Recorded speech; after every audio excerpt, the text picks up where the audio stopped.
Welcome to PwC IFRS Talks, your source of all things IFRS, technical accounting matters, business issues, current standard setting, and regulatory updates. I'm your host, Ruth Preedy. In today's episode, we are covering a summary of everything that was discussed at the June Interpretations Committee meeting.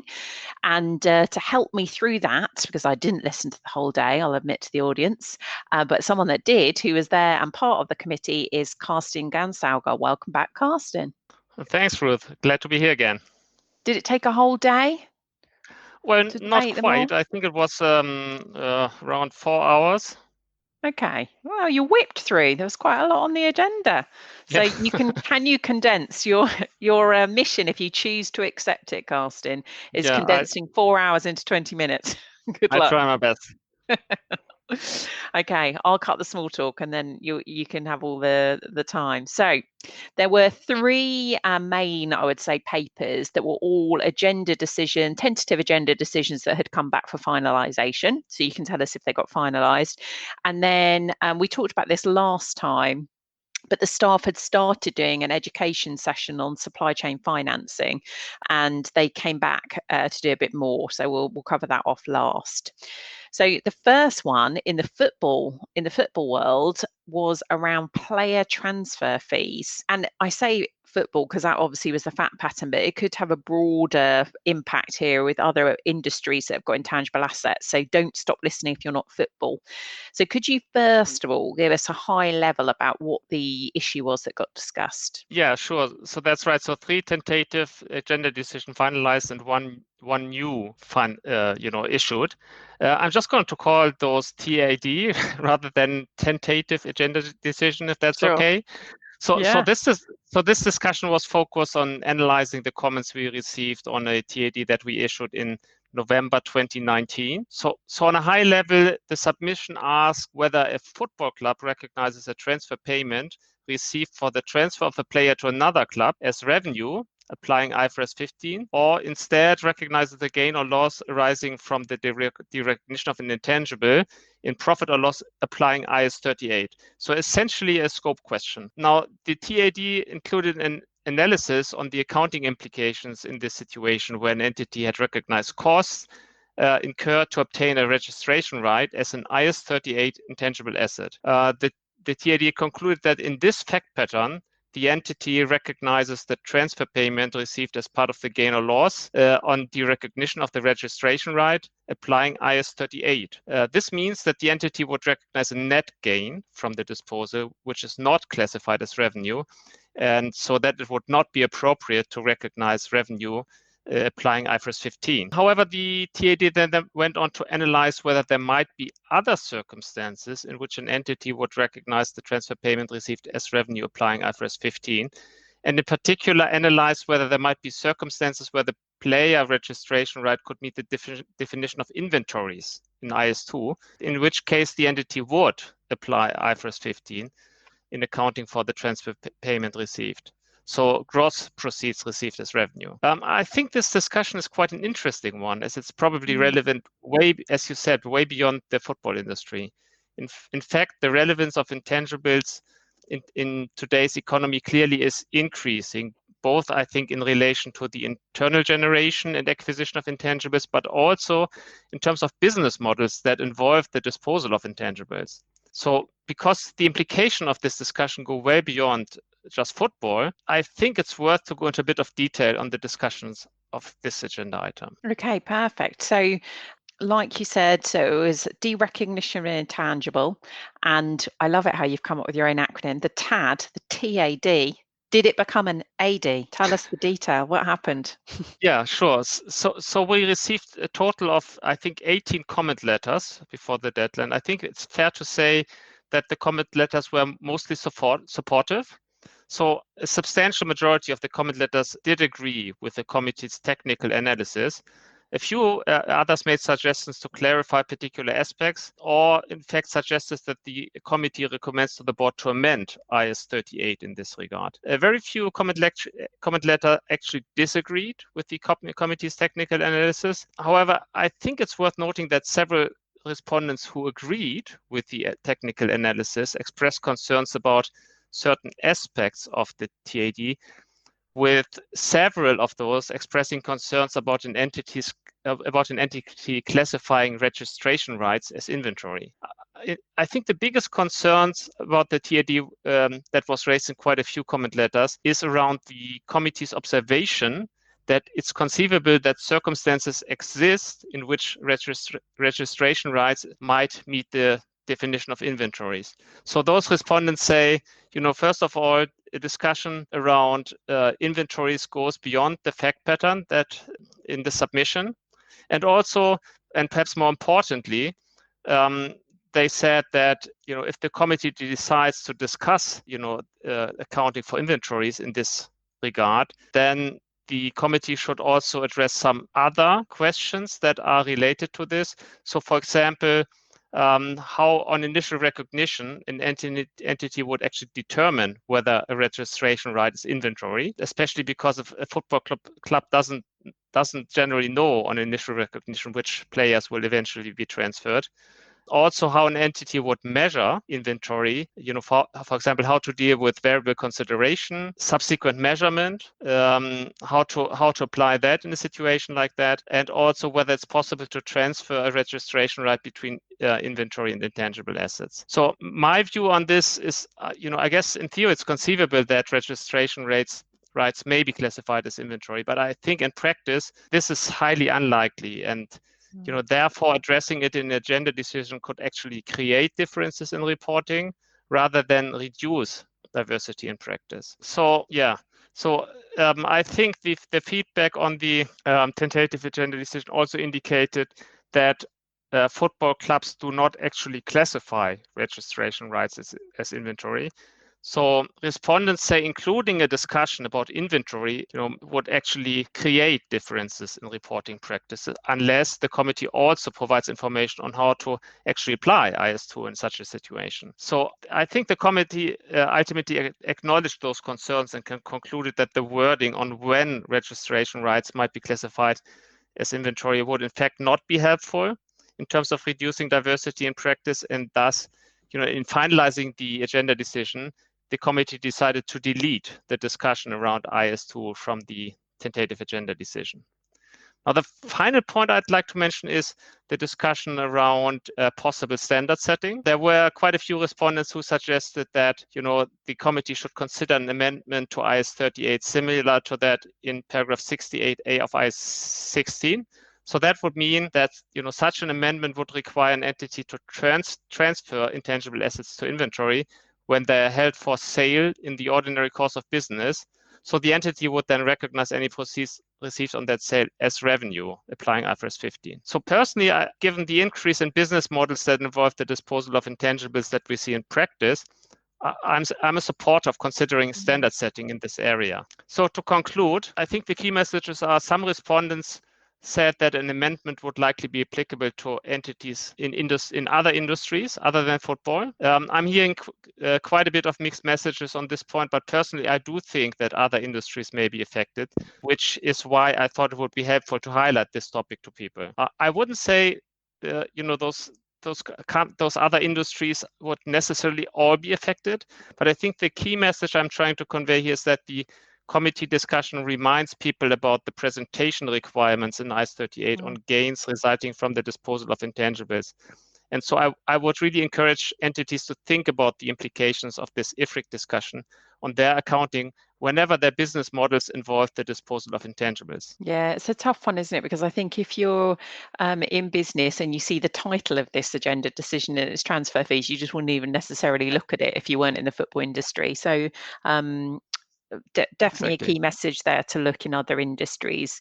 And it's the other point is IS 38, it doesn't deal with the situation where businesses use intangibles in their business and then potentially license or sell them in the future. So it's a tricky one, that one. It is. And did they, sorry, I know you mentioned it there, are they going to suggest it to the board as a project? Well, we didn't really formally vote on that. The purpose was really to get committee members' views on the direction of this. And, there were quite a few committee members who thought that addressing this via standard setting might be a good idea. I'm with you. I'm one of them. Come on, ISB, change IS 38. Okay, I could talk about that one all day, but we've got 2 more to get through. So let's move on to taxes, IS 12, exciting one. Another decision around, this one was deferred tax related to an investment in a subsidiary. So again, could you give us a little high level of this submission? Yeah, I think we already covered this in the previous podcast, but I'll try to keep this short. Just as a high-level reminder, the submission asks how an entity in its consolidated financial statements account for deferred taxes related to its investment in a subsidiary when undistributed profits of a subsidiary give rise to taxable temporary differences. The entity expects the subsidiary to distribute its undistributed profits in the foreseeable future, and the entity and subsidiary operate in a jurisdiction in which profits are taxable only when they are distributed. So the tax rate for undistributed profit is 0. And in this example in the submission, the tax rate for profit distributions would be 20%. Distributions are taxable only once, and the tax paid by the subsidiary is the subsidiary's tax liability. So basically, on a high level, the question was whether the entity would recognize no deferred taxes until a distribution is actually made by the subsidiary, or instead recognizes a deferred tax at the rate that applies to distributed profits. So I think the key aspect in this analysis is that the guidance in IS 12 should be applied from the perspective of the reporting entity. And since the question relates to the accounting in the consolidated financial statements, the reporting entity is the group. And therefore, a deferred tax should be recognized at the rate that reflects the tax consequences of recovering its investment in the subsidiary. That is, the entity uses the tax rate that applies to distributions to measure the deferred tax liability. Okay, perfect. I do remember that one. It wasn't the 0%. I remember that. Yeah. And did the staff were obviously recommending finalising that? Did that all go through? Yeah, we received, I think, 11 comment letters, which were mostly supportive. Committee members were also broadly supportive with the analysis, and there really was very little discussion on this matter. Yeah. And so we basically finalized the agenda decision as drafted with only a minor editorial change to the wording. Perfect. Okay, so then we get into a new standard, IFRS 16. This one you had a few more letters about, and it was to do with how a seller lessee measures the right of use asset arising from a leaseback. And obviously that's then going to impact your gain or loss on the transaction. So I suppose I've given you a little high level there, but what had you previously decided in the TAD? I love this, Karsten. Yeah. So just as a reminder, in the March meeting, the committee issued a TAD on the submission about the sale leaseback transactions with variable payments, where the submitter asks how the seller lessee measures the right of use asset arising from the leaseback and any corresponding gain or loss arising from the sale leaseback transaction. So just to remind people of the fact pattern that was submitted, an entity enters into a sale leaseback transaction whereby it transfers an item of PPE to another entity and leases that asset back. The transfer of the PPE satisfies the requirements in IFRS 15 to be accounted for as a sale, and the payments for the lease, which are at market rates, include variable payments. In this case, calculated as a percentage of the seller lessee's revenue generated using the PPE. So back in March, the committee tentatively concluded that IFRS 16 provides adequate basis for an entity to determine at the date of the transaction the accounting for the sale and leaseback transaction, and thus published at TAD. Now, I think it's worth highlighting that the TAD just covered the initial accounting for that transaction, and that the committee felt that IFRS 16 does not contain sufficient guidance to allow the committee to conclude on the subsequent accounting for that liability. Therefore, the committee decided to issue a TAD that only deals with the initial accounting and to ask the board to amend IFRS 16 to clarify the subsequent accounting for the liability arising from the transaction. So there's now a board project that has picked this up. Brilliant. Okay. So did that, like I said, I think you got 20 letters, the most out of the agenda decision. What happened? What were the next steps? Yeah, that's right. We received a total of 20 comment letters where actually there was a majority disagreeing with the committee's analysis and conclusions. I think 12 disagreed and 8 agreed, so a slight majority disagreeing. And those respondents who disagree with the committee's conclusion on the initial measurement of the liability, they disagree because they think the initial measurement of the liability at the date of the transaction conflicts with the requirements, the general requirements in paragraph 26 to 28 of IFRS 16.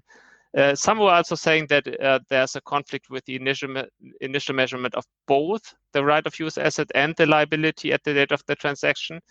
Again, in the general section of IFRS 16. A few of those also have concerns. Both those agreeing and those disagreeing. There were quite a few who had concerns about describing the liability that arises in the sale-leaseback as a lease liability. Now, of course, when a majority of the comment letters disagrees with where the committee got to, the technical arguments brought forward by those who disagree need to be analyzed carefully. Yeah. So we don't have time to go into the details, but I think at a very high level, the most prevalent concern was the measurement of the right of use asset or the liability arising from the leaseback, that this was inconsistent with the general measurement requirements in IFRS 16 for other right of use assets or lease liabilities. That is, those not arising from a sale-leaseback transaction. Now, I think that they are right in the sense that both the liability and the right of use asset arising as a consequence of the sale-leaseback transaction is not measured in the same way as right of use assets and liabilities are normally measured. That is, outside of a sale-leaseback transaction. Now, in my view, the staff has done an excellent job in explaining in the staff paper why the measurement differs in the case of a sale-leaseback transaction. And on a high level, this is simply because the board introduced into IFRS 16 sale and leaseback requirements that are different from those for a standalone lease. So, for example, the staff paper highlighted that measuring the right of use asset at a proportion of the previous carrying amount as required for sale leaseback transactions does not and cannot result in measuring the right of use asset as required by the general measurement requirements in IFRS 16 outside of sale-leaseback transactions. So personally, I think this analysis is quite convincing, and my sense is that other committee members were also supportive of this analysis. Okay, perfect. So not a popular one for once, and the staff obviously analysed in detail. What was the outcome? Well, yes, it was finalized, but there were a few changes made to the wording in finalizing the agenda decision. In particular, I think two. One, the committee agreed to refer to the liability more generally as a liability rather than a lease liability in response to the feedback received from the comment letters, which questioned the nature of that liability. As I mentioned, the nature of that liability will be addressed separately by the board, with the objective of doing some narrow scope standard setting in this area to clarify the nature of that liability and the subsequent accounting for that liability. And second, it was agreed to specify within the example in the agenda decision that the seller lessee cannot measure the right of use asset at zero. I think this is consistent with the earlier discussions at the committee. So my sense is it's really just a clarification in the wording. Okay, so all finalised. That's exciting.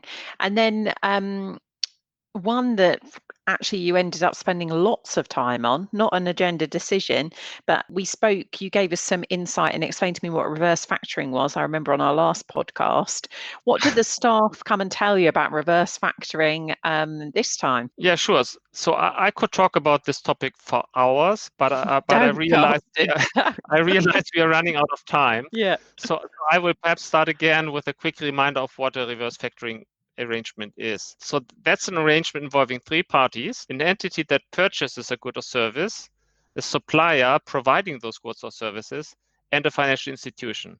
In such an arrangement, the financial institution agrees to pay amounts an entity owes to its suppliers and the entity agrees to pay the financial institution at a later date, then suppliers are paid. There are two broad types of reverse factoring arrangements. Those primarily set up to enable an entity's supplier to receive payment before the due date, and those to enable an entity to settle trade payables later than the due date. So reverse factoring arrangements that enable an entity's suppliers to receive early payment are the most common. This type of arrangement often does not extend the payment terms agreed between the entity and its suppliers, and typically does not change other terms of the liability. So accordingly, the entity often pays the financial institution at the date on which payment was originally due to the supplier. However, these arrangements vary, and so in some cases, there may also be extended credit terms for the entity. Now, at a high level, the discussion basically covered the following areas.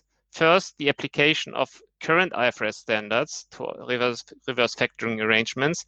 And second, a discussion around whether the committee should add a project to its standard setting agenda. So focusing on the application of current IFRS standards to such arrangements, there are a number of questions around the presentation of reverse factoring arrangements in the entity's financial statements. I think there are basically three main areas. First, how an entity presents its obligations arising from reverse factoring in its statement of financial position. Second, how an entity presents its obligations in its cash flow statements. And the third one is disclosure. So what an entity is required to disclose about reverse factoring arrangements. So the committee spent more than 2 hours discussing these questions, and we don't have time to go into any detail. So if you're interested in this topic, I recommend you have a look at the staff paper and the June IFRIC update, which should come out shortly, or perhaps it's already out by the time this podcast is published. You've given away our secrets, Karsten. So the discussion also covered getting views from committee members on possible standard setting in this area as well. So I realize we don't have time to cover all those areas. I will just say on a very high level, a couple of things to keep in mind for entities that have set up programs that involve the settlement of trade liabilities under a reverse factoring or similar program. So first, investors are highly interested in information on these programs. So while there's certainly some judgment involved around the way entities present such programs in their financial statements, providing transparency to stakeholders around these programs is key.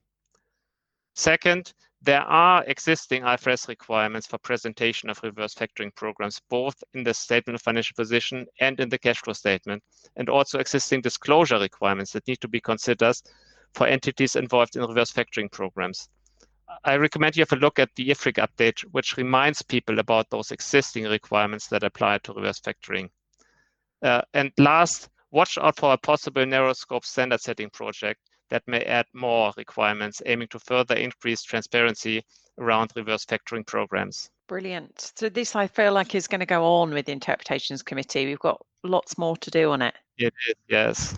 Okay, good. One day, Karsten, I won't make you commit to it now. Let's have a whole 20 minutes just about supply chain financing and reverse factoring. Sounds so exciting. We have to cover it, I think. Sure.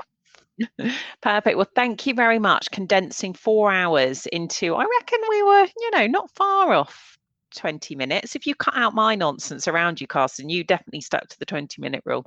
So thank you very much for coming back. We'll speak to you again. When's the next IFRIC? Have we got a little break for summer, or have you got another one in July? I'm not sure at this moment. I just getting off that IFRIC meeting. I literally, everyone interview him as soon as he gets out of the meeting, and I'm already like, when's the next one? When the paper's coming out? What's on the agenda? Recover from this one, and then we'll chat together soon. So thank you very much. Listeners, there'll be lots of information about these topics on PwC Inform and the IFRIC update on the IFRS website. Thank you for listening. Stay safe and happy accounting. The preceding programme was brought to you by PricewaterhouseCoopers LLP. This content is for general information purposes and is not a substitute for consultation with professional advisors.